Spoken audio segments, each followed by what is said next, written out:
દરેક મિત્રોને એક અપીલ છે, હાથ જોડીને વિનંતી કરું છું કે ઉત્તરાયણ પછી તમે જે પણ દોરી જ્યાં ત્યાં લટકતી હોય છે, ધાબા ઉપર, તમારા અગાસી ઉપર, રોડ ઉપર કે ઝાડ ઉપર, એ બધી દોરીને તમે એક સાથે ભેગી કરીને એને બાળી નાખજો ભૂલ્યા વગર. અમારી તમને નમ્ર વિનંતી છે. પહેલા લઈ લીધું.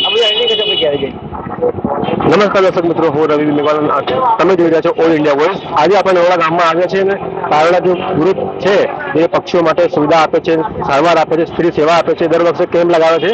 તો આપણા જે મિત્ર છે એને આપણે મળીશું અને પૂછીશું કે આ વખતે કેવો માહોલ છે અને કેટલા પક્ષીઓ આવ્યા છે. નમસ્કાર સાહેબ. નમસ્કાર સાહેબ, તમે દર વર્ષે કેમ્પ લગાવો છો તો મને જણાવશો અમારા જનતાને કે ભાઈ કેવા તમારી પાસે કેટલા પક્ષી આવ્યા છે અને શું પોઝિશન છે? મારું નામ નિમેશ વ્યાસ છે.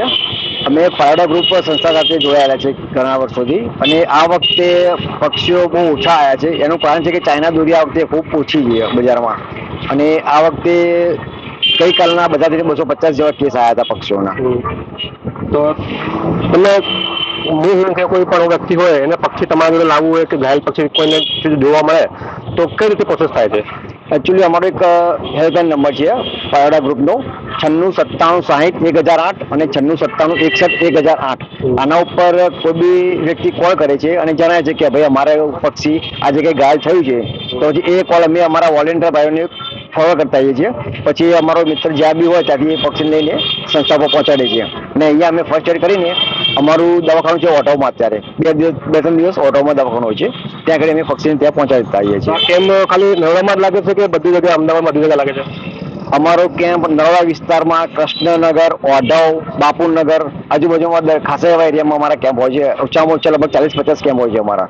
એક છેલ્લો પ્રશ્ન કે આ વર્ષે ને ગયા પછી 3-4 વર્ષે કેટલા કેસ આવ્યા છે?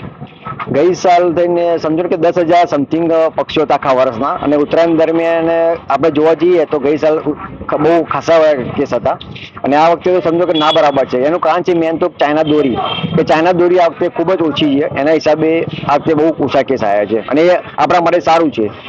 તો તમે જનતાને શું સંદેશો આપવા માંગો? હું જનતાને એટલું કહેવા માંગીશ કે ખરેખર જે ચાઇના દોરી બંધ છે અત્યારે એ બંધ જ રાખે સરકાર, અને જેમ અત્યારે ચાલે છે એવું ચાલ્યા કરે.